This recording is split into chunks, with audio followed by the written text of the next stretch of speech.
अस्सलाम वालेकुम क्लास। आज का जो हमारा टॉपिक ऑफ डिस्कशन है वो है हमारा पीएन जंक्शन। आपके कोर्स आउटलाइन में टॉपिक है डिस्क्रिप्शन ऑफ पीएन जंक्शन और फिर उसकी एज पीएन जंक्शन के साथ रेक्टिफायर और ट्रांजिस्टर भी। तो ये टॉपिक जो है वो मैं एमए उमर की बुक में से करवा रही हूँ। ठीक है, जिन बच्चों के पास एमए उमर की बुक है वो इसे देख सकते हैं, बाकी बच्चे अपने नोट्स बना लें। तो टॉपिक स्टार्ट करते हैं। फर्स्ट ऑफ़ ऑल हमने देखना है कि पीएन जंक्शन क्या होती है, और वो तो सब बच्चे ही जानते हैं कि पीएन जंक्शन जो है किसे कहते हैं। एक पी टाइप और एक एन टाइप मटेरियल मिलकर आपके पास एक जंक्शन बनाते हैं जिसे आप पीएन जंक्शन बोलते हो। ठीक है, तो जैसा कि यहाँ पे बताया गया है, लास्ट चैप्टर का जिक्र हो रहा है कि आप लोगों ने सेमीकंडक्टर्स तो पढ़े हुए हैं और आपने देखा है कि डिवाइसेस जो है वो किस तरह सेमीकंडक्टर से तैयार हो जाते हैं। आप लोग ट्रांजिस्टर्स को तैयार कर सकते हो, स्टिमुलेटेड ग्रेट इंटरेस्टिंग सेमीकंडक्टर की कपलिंग बताई गई है, और फिर solid state physics, material science. ठीक है, मटेरियल साइंस भी आप लोगों ने पढ़ लिया है। सॉलिड स्टेट आप लोगों का सब्जेक्ट ही है। सॉलिड स्टेट के अंदर ये सारी चीज़ें आप लोग डिस्कस कर रहे हो। सेमीकंडक्टर जो है वो जब उसकी रिसर्च जो है वो कब स्टार्ट हुई थी, 1950s में, और जो है उसके बाद इसके ऊपर मज़ीद जो है ना इस मैटर के स्ट्रक्चर्स जो हैं वो एक्सप्लोर होते गए और मज़ीद जो है ना इसमें एडवांसमेंट को स्टडी किया जाता रहा। सबसे पहले बताया गया है कि basic properties of PN junction क्या हैं, और उसके साथ रेक्टिफिकेशन को एक्सप्लेन किया गया। तो ये एक्चुअली चैप्टर का इंट्रोडक्शन बता रहे हैं कि आप लोगों ने इसमें पढ़ना क्या क्या है। तो प्रैक्टिकल एप्लीकेशन जो है वो है the transistor is most important solid state device, and इसको हम मज़ीद डिस्कस करेंगे। और दूसरा है कि microwave devices operating in the principle of negative differential conductivity. तो आप लोग इलेक्ट्रिकल कंडक्टिविटी पढ़ चुके हो, तो वो इलेक्ट्रिकल कंडक्टिविटी का फिनोमेना कहाँ यूज़ किया जाता है, माइक्रोवेव डिवाइसेस में यूज़ किया जाता है। दूसरा सेमीकंडक्टर लेज़र्स, ये लेज़र भी आप लोग पढ़ लिए हैं, और सेमीकंडक्टर मटेरियल से मिल के बनती हैं।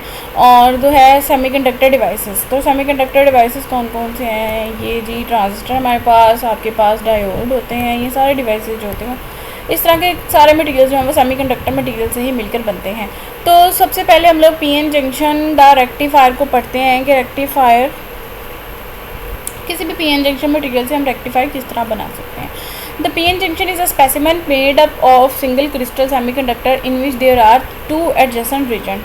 ठीक है, कहता है कि कोई भी सिंगल क्रिस्टल सेमीकंडक्टर मटेरियल होगा जिसमें दो मटेरियल एक दूसरे के आमने सामने लगे हुए होंगे। फर्स्ट होगा एन टाइप और दूसरा होगा पी टाइप। एक एन रीजन है जो कि दिखाया गया है एन टाइप के साथ, और एन लिखा हुआ है, दूसरा है हमारे पास पी रीजन। तो इनके कुछ ग्राफिकल एक्सप्लेनेशन भी बताई है कि इनका कोई पोटेंशियल डिफरेंस भी है। एन ऑफ डी रीजन उसकी विड्थ है, और एक है एन ऑफ ए रीजन। ठीक है, तो ये उसकी कर्व्स हैं। अब एन ऑफ ए एक स्टडी स्टेट कर्व होती है, लेकिन प्रैक्टिकल अगर एप्लीकेशंस देखें तो यहाँ पे बताया गया है कि ग्रेडेड जंक्शन जो होती है वो इस तरह कुछ कर्विश जंक्शन होती है, और एब्रप्ट जंक्शन जो होती है वो स्ट्रेट लाइन होती है। ठीक है, तो ग्रेडेड जंक्शन जो है वो थोड़ी सी कर्वी होती है। आप देखेंगे कि एन ए की कर्व जो है पी रीजन में थोड़ी सी ब्रॉडर है, थोड़ी सी हाई है, और एन रीजन में वो जो है थोड़ी सी, क्या उसे बोल सकते हैं कि थोड़ी जो है वो स्टीपर है, लो है पी रीजन से। तो एक हमने देखा कि ग्रेडेड रीजन है वो कर्व होती है, और दूसरी एब्रप्ट रीजन जो है स्ट्रेट लाइन होती है। तो अब आपने टू टाइप्स ऑफ मटेरियल को जो है वो ज्वाइन किया, तो एक पी टाइप है और एक क्या है एन टाइप। तो जिसमें पी टाइप मटेरियल वो होते हैं जिनमें होल्स की तादाद जो होती है वो ज़्यादा होती है। ठीक है, तो एन टाइप मटेरियल वो होते हैं जिसमें इलेक्ट्रॉन्स की तादाद ज़्यादा होती है। तो इनको क्या किया जाता है, ऐसे सेमीकंडक्टर मटेरियल आप लोगों को पता है एन टाइप और पी टाइप बनाए कैसे जाते हैं, हमने डोपिंग की होती है, कोई ना कोई इम्प्योरिटी ऐड की जाती है। पी टाइप मटेरियल बनाने के लिए आप लोग ऐसी इम्प्योरिटी ऐड करते हो जिसमें एक वैकेंसी अवेलेबल हो, एक इलेक्ट्रॉन का वैकेंसी अवेलेबल हो, तो आप उसे जो है वो जो कोई भी उसको कह सकते हो एक्सेप्टर, और एक होता है डोनर। तो एक्सेप्टर वो होता है जिसमें वैकेंसी अवेलेबल हो इम्प्योरिटी में, और डोनर इम्प्योरिटी वो होती है जिसमें जो है ना एक्सेस नंबर ऑफ इलेक्ट्रॉन्स मौजूद हों। एक वैलेंस शेल इलेक्ट्रॉन, मतलब कंडक्शन शेल में एक इलेक्ट्रॉन हो, मतलब एक्सेस ऑफ इलेक्ट्रॉन मौजूद हो, तो वो होते हैं जी हमारे पास डोनर इम्प्योरिटी। ठीक, तो डोनर इम्प्योरिटी ऐड की जाएगी तो कौन सा मटेरियल बनेगा, एन टाइप, और अगर आपके पास एक्सेप्टर इम्प्योरिटी ऐड की जाएगी तो आपका रीजन बन जाएगा P type. The variation of donor and receptor concentration, ठीक है, एन जो है हमारे पास जो वर्ड डिनोट कर रहा है कंसंट्रेशन को, N of D for donor and N of A is for acceptor across the junction in the neighbourhood are shown in the figure. जो फिगर मैंने आप लोगों को भी बताई उसके ही जिक्र हो रहा है। तो such a junction in which the impurity concentration very gradually. आपने देखा कि ग्रेडेड जंक्शन में कर्वी ग्राफ बन रहा है हमारे पास, ठीक है, कुछ इस तरह का, ठीक है। एक सैचुरेटेड रीजन होता है, उसके बाद वेरिएशन आ जाती है तो वो सडनली फॉल कर जाता है। तो वो वाला रीजन जहाँ पे वेरिएशन मौजूद हो उसको आप ग्रेडेड जंक्शन कहते हो, और abrupt junction in which impurity changes discontinuously. तो जो है अब्रप्ट जंक्शन है जिसमें इम्प्योरिटी जो है ना वो कंटिन्यूसली चेंज नहीं हो रही, ठीक है। तो the donor concentration is a constant, उसको एन ऑफ डी से डिनोट किया जाता है और वो एन रीजन में पाई जाती है, and zero in the P reason, ठीक है। पी रीजन में उनकी कंसंट्रेशन बिल्कुल ज़ीरो होती है, ना होने के बराबर होती है। और एक्सेप्टर कंसंट्रेशन बिहेव सिमिलरली, इसी तरह एक्सेप्टर कंसंट्रेशन को एन ऑफ ए से ज़ाहिर किया जाता है और एन रीजन में उनकी जो है प्रेजेंस जो है वो ना होने के बराबर होती है। मतलब बहुत ज़्यादा एक्सेस नंबर ऑफ होल्स ही होंगे, इलेक्ट्रॉन्स कम पाए जाएंगे। अब यहाँ पे बताया गया है कि हम लोग इस कंसंट्रेशन को सिंप्लीफाई करते हैं, मतलब आप कोई एग्जाम्पल ले लो, कंसीडर कर लो ताकि आप इसे अच्छे से समझ सको।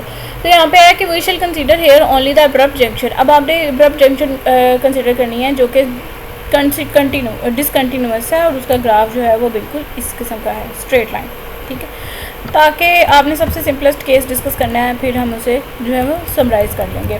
Because we can illustrate the physical, क्यों ऐसा कर रहे हैं, physical phenomena without in essential mathematical complication, ताकि कोई मैथमेटिकल जो है ना हमारे पास ऐसे सॉल्यूशंस ना आ जाएँ, ऐसी इक्वेशंस ना आ जाए जिससे हमारे लिए सॉल्व करना मुश्किल हो। जैसा कि मैंने पहले ही कहा कि आप लोग वो वाला केस डिस्कस करते हो जो कि सिंपलेस्ट केस होता है, ठीक है जी।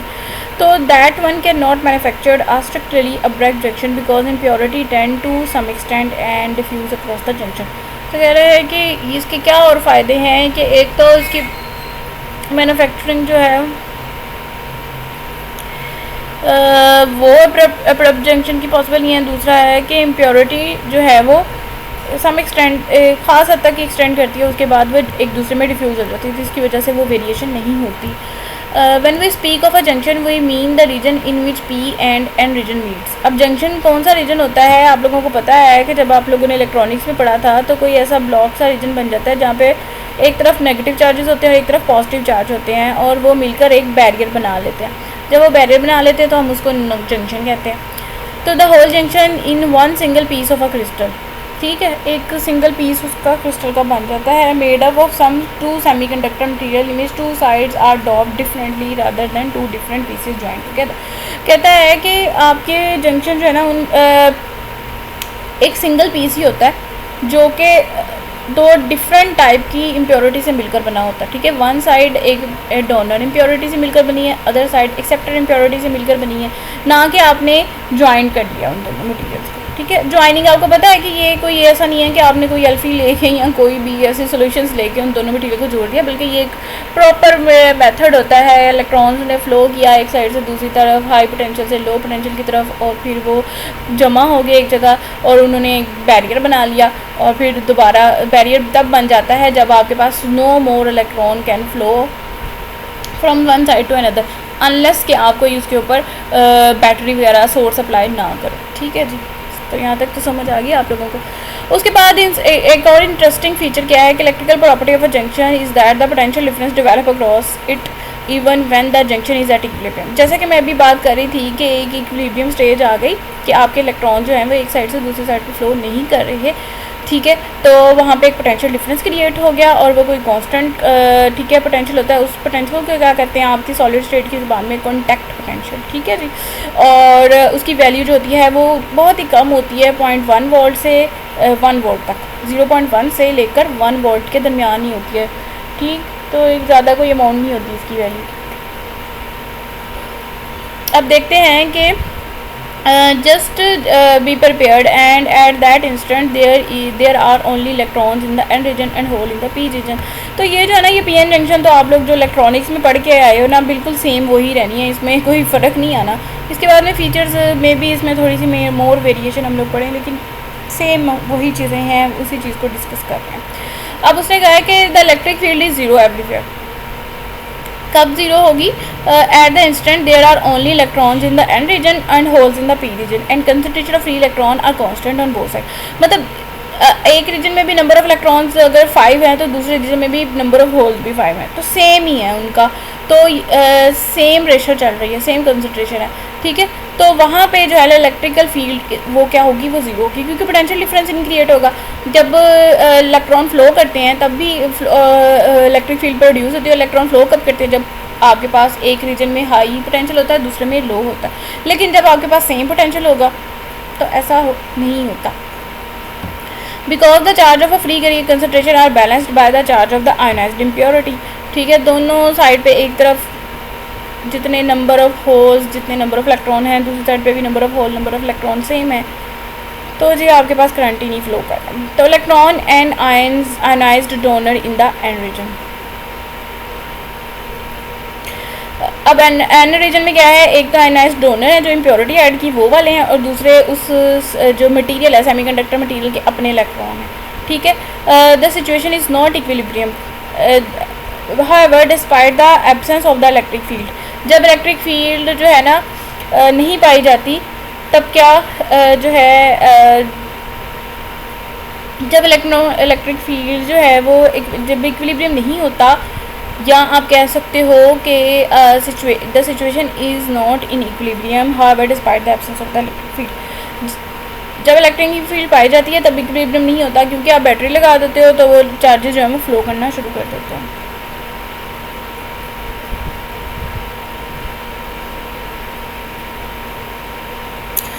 अच्छा, the electrons begin to diffuse across the junction from n to p region and similarly the holes diffuse from p region from p to n region. ये वही बात है कि इलेक्ट्रॉन जो है ना एक रीजन से दूसरे रीजन में फ्लो कर रहे हैं और फ्री कैरियर्स जो हैं वो डिफ्यूज़ हो रहे हैं, बिकॉज इनिशियली जो है लार्ज कंसनट्रेशन ग्रेडियंट है था बोथ साइड. क्योंकि फर्स्ट ऑफ ऑल जब आपने अभी मटीरियल्स को ज्वाइन नहीं किया है तब तो आपके जो पोटेंशियल जो है वो डिफरेंट होता है, तब इलेक्ट्रॉन जो है ना एक रीजन से दूसरे रीजन में मूव कर रहे ही होते हैं. तो यहाँ पे इसी चीज़ को बताया गया, इसको आप पढ़ लें. उसके बाद क्या है कि डिफ्यूजन करंट क्या होता है, यहाँ से पैराग्राफ आपका स्टार्ट हो रहा है. The diffusion current do not continuous indefinitely however because as electrons diffuse to the p region the region acquires a net negative charge. अब diffusion current do not continuous indefinitely however because of the electron diffuse in the p region the region requires a net negative charge. अब जो electrons हैं P region में आ गए हैं, ठीक है, तो वहाँ पे जो है ना आपका जो नेगेटिव चार्जेस हैं वो क्या हो गए हैं, ज़्यादा हो गए हैं. तो ये फीचर जो है वो this is enhanced further bye holes leaving the P reason. और फिर क्या होता है, इसी तरह जो वैकेंसीज़ हैं, एक्चुअली जब इलेक्ट्रॉन्स आके उन होल्स को पूर कर रहे हैं, वैकेंसीज़ ख़त्म हो रही हैं. ठीक है, तो जहाँ से इलेक्ट्रॉन्स आ रहे हैं वहाँ पे क्या है, वैकेंसीज़ क्रिएट हो रही हैं, तो वहाँ पे क्या है एंड होल्स जो हैं वो बन जाते हैं. तो the net effect of the diffusion current is that the P region becomes negatively charged relatively the N region. तो पी रीजन में जो है वो ज़्यादातर नेगेटिव चार्जेस हो जाते हैं as compare to N region. As a result there develops a potential difference. ठीक है, जिसकी वजह से पोटेंशियल डिफरेंस जो है वो क्रिएट हो जाता है, और विच इज़ जो मेंशन किया गया है, आपने जो ऊपर देखा है पोटेंशियल डिफरेंस, उसको बताया गया. जो भी मैं आपको पोटेंशियल डिफरेंस की बात कर रही थी, उन्होंने उसको इस पैराग्राफ में एक्सप्लेन ही किया है, और ये आप लोग खुद भी बहुत अच्छी तरह से जानते हैं. आई थिंक ये टॉपिक तो आप लोगों को खुद ही कर लेना चाहिए, इतना आसान सा तो है. उसके बाद फिगर 7.2 में बताया गया है कि the position of the conductors conduction and valence band near the junction. Figure 7.2 अभी जो हमने देखी थी उसको उस पर वापस चले जाते हैं. दिस फिगर 7.2 फिगर अभी नीचे ये भाई फिगर 7.2 में आपके पास एक कंडक्शन बैंड है और एक वैलेंस बैंड है, और इसको EC कह रहे हैं और इसको EVM कह रहे हैं. ठीक है, ये P रीजन के लिए है और ये N रीजन के लिए है. तो P रीजन में आप देखेंगे कि हायर है और एन रीजन में आपके पास लो है। तो इसकी अब जस्टिफिकेशन जो है वो एक्सप्लेनेशन देख लेते हैं। The charge transfer the energy on the P side having raised relative to the N side. जैसे कि अभी बताया हमने कि पॉजिटिव चार्जेस जो है, नेगेटिव चार्जेस जो हैं वो पी साइड की तरफ ज़्यादा हो जाते हैं, जिसकी वजह से वहाँ पे जो नेट नेगेटिव चार्ज है वो क्या हो जाता है, ज़्यादा हो जाता है। And given that the contact potential is phi. अब जो पोटेंशियल डिफरेंस क्रिएट हुआ है उसको रिप्रेजेंट कर रहे हैं हम फाई के साथ। The energy difference between the two side is E phi. आपके एनर्जी डिफरेंस को आप ई फाई से डिनोट कर रहे हो, ठीक है। तो according to the usual convention of electromagnetism theory, the potential of the N side is higher than the P side by the amount of phi region, ठीक है। तो जो पोटेंशियल डिफरेंस क्रिएट हुआ है वो किस अमाउंट का कितना क्रिएट हुआ है, जितना आपने पोटेंशियल दिया था, ठीक है, वो डिफरेंस आपने क्या कहना है, उसको फाई कहना है। In the solid state physics one plot of energy of an electron and since the electron has a negatively charge, electron के चार्ज को माइनस ई से शो किया, and it follows that the P side has a higher electron energy, ठीक है। तो P side के पास ज़्यादा electrons हैं तो उसकी एनर्जी भी क्या हो गई है, ज़्यादा हो गई। The presence of the contact potential impedance the flow of the diffusion of the current. अब जब एक कॉन्टैक्ट पोटेंशियल क्रिएट हो गया और इलेक्ट्रॉन्स की डिफ्यूजन की वजह से क्रिएट हुआ, तो जो करंट इलेक्ट्रॉन्स के फ्लो की वजह से प्रोड्यूस हुआ उसको क्या कहना है, डिफ्यूजन करंट कहना है। And there is now actually an electric field equal to the, अब इलेक्ट्रिक फील्ड जो है वो क्या है, वो minus of the d phi over d x, rate of the change of potential minus acting in junction and oppose further diffusion of the current, ठीक है। जो आपके पास इलेक्ट्रिक फील्ड प्रोड्यूस हुई, अब वो मज़ीद इलेक्ट्रॉन्स के डिफ्यूजन को क्या कर रही है, वो रोक रही है। We can see in this figure. अब देख रहे हो कि ये पी साइड है, पी साइड की एनर्जी हायर है जैसा कि अभी हमने जिक्र किया, और पी साइड के जो है ना कंसंट्रेशन हाई है, और इतना जो है ना यहाँ से ये स्ट्रेट लाइन यहाँ से वो इतना जो है ना इसमें अमाउंट ऑफ एनर्जी कम है, कितनी, ई ऑफ फाई का डिफरेंस आ रहा है पी साइड पे, सॉरी ये एन साइड है, ठीक है, एन साइड में। अच्छा जी, ये आपको फिगर बताई हुई है। The electron in the conduction band on the N side only these of the kinetic energy larger than the barrier potential. अब कह रहे हैं कि वो वाले इलेक्ट्रॉन ही कंडक्शन बैंड में जाएंगे जिसके पास हायर काइनेटिक एनर्जी होगी, जिसके पास इतनी एनर्जी होगी कि वो डिफ्यूज़ कर सकें या एक जो है एक साइड से दूसरी साइड में क्रॉस कर सकें आपके बैरियर को। जो है बैरियर का जितना पोटेंशियल है वो हमने बताया कि वो फाई है, ठीक है। किसी भी इलेक्ट्रॉन के पास उतनी एनर्जी होगी तो वो डिफ्यूज़ कर सकेगा एक साइड से दूसरी साइड में। तो as charge transfer continues the potential continues to increase, जैसे जैसे चार्जेस ज़्यादा ट्रांसफ़र होते जाते हैं तो दूसरी साइड का पोटेंशियल जो है उतना ही ज़्यादा इंक्रीज़ करता जाता है। तो diffusion flux continues to decrease until become balanced by an electron, ठीक है। तो यहाँ पे बताया गया है कि and hence the diffusion flux continues to decrease until it becomes balanced by an electron flux flowing on the p side and n side। अच्छा, ये बैलेंस कब होगा जंक्शन जो है, एक्चुअली ये जो सारी बातें हैं ये सारा जो आपकी एनर्जी इंक्रीज़ हो गई, आपका जो है पोटेंशियल डिफरेंस क्रिएट हो गया, ये कब हुआ, जब आपने अभी इनिशियली आपके दो मटेरियल्स को आपस में ज्वाइन ही किया था, ठीक है। और ये कब बैलेंस आउट हो जाता है, जब एक पोटेंशियल डिफरेंस क्रिएट हो जाता है, तब वो बैलेंस हो जाएगा जब दोनों साइड के जो नंबर ऑफ़ चार्जेस जो हैं वो बराबर हो जाएंगे। तो फ्लक्स जो है ना उसी को कह रहे हैं, और उस फ्लक्स को क्या कह रहे हैं, तो this is called the generation of flux. कि यहाँ पे जो है ना इस तरह के प्रोसेस के बाद, इस तरह डिफ्यूजन होने के बाद आपका जो है क्रिएट हो जाता है, फ्लक्स क्रिएट हो जाता है। Its source lies in the following phenomena. अब वो कौन सा फिनोमेना है, on the positive P side electrons and holes are continuously created by thermal generation and the rate of generation depend on the temperature. देखें जी, अब यहाँ पे है कि पी साइड और में electron and hole are continuously created by thermal generation. अब थर्मल जनरेशन क्या है, इलेक्ट्रॉन्स फ्लो कर रहे हैं। जब इलेक्ट्रॉन फ्लो करते हैं एक दूसरे के साथ कोलिजन होती है, जब इलेक्ट्रॉन की कोलिजन होती है तो क्या हो जाता है, हीट प्रोड्यूस हो जाती है। हीट प्रोड्यूस हो जाती है तो वो मज़ीद एनर्जी जो है ना एक इलेक्ट्रॉन की दूसरे इलेक्ट्रॉन में देने लग जाता है, जिसकी वजह से वो सपोर्ट है कि आपके जो है ना इलेक्ट्रॉन और होल्स की जो मूवमेंट है वो जो है मज़ीद और जनरेट हो जाती है। और जब वो इलेक्ट्रॉन फ्लो करेंगे, आपने पढ़ा हुआ है कि आपके जो टेम्परेचर है वो भी इंक्रीज़ कर जाता है। तो जिसकी वजह से आपकी जो है वो यहाँ पे फ्लो जो है वो डिपेंड करेगा टेम्परेचर पर। जितना ज़्यादा टेम्परेचर होगा इलेक्ट्रॉन के पास उतनी एनर्जी ज़्यादा होगी और उतनी ही तेज़ी से मूव करेंगे। तो continuously these conduct electrons and holes recombine with each other. तो जैसे जैसे ये करते जाते हैं मूवमेंट आखिर इख्तिताम पे पहुँचती है तो एक दूसरे के साथ जो है ना रिकम्बाइन हो जाते हैं। However, at one temperature there is a certain number of electrons and a certain number of holes and relatively concentration of which depend upon the concentration of impurity। और ये एक तो मटेरियल के अपने इलेक्ट्रॉन और होल्स, दूसरा impurities के जो आपने डोनर और एक्सेप्टर इम्प्योरिटी ऐड की थी। And the electron in the P region give rise to an electron flux flowing in the n region because some of them are likely to wander into the junction region itself। तो कह रहा है कि वो electron जो है ना आपके पास इलेक्ट्रॉन पी साइड में, हम जैसे मैं बार बार कह रही हूँ वही बातें रिपीट कर रहे हैं कि पी साइड में ज़्यादा नंबर ऑफ़ इलेक्ट्रॉन हो गए हैं और एन साइड में ज़्यादा नंबर ऑफ़ होल्स हो गए हैं, एक ही बात है। इसको आप लोग देख लीजिएगा। यहाँ पे जो एक इम्पॉर्टेंट बात लिखी हुई है कि the current flow a current from n to p side due to large electron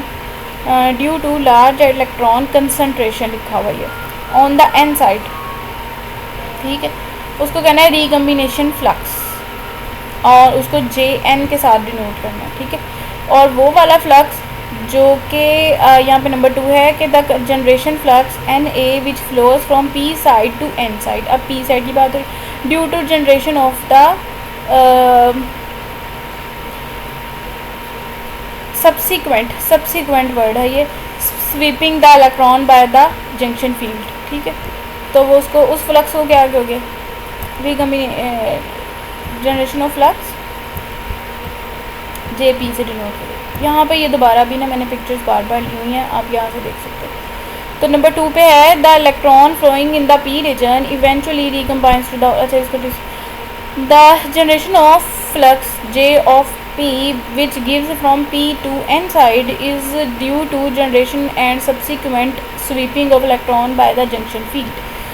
अच्छा, ये दोनों क्या हो गए हैं जी, बराबर हो गए हैं, इक्विलिब्रियम स्टेट में आ गए हैं, इसलिए दोनों साइड के फ्लक्स को वो क्या कर रहे हैं, इक्वेट करके लिख रहे हैं, P साइड को भी और N साइड को भी। By some taking holes in the valence band also flow across the junction.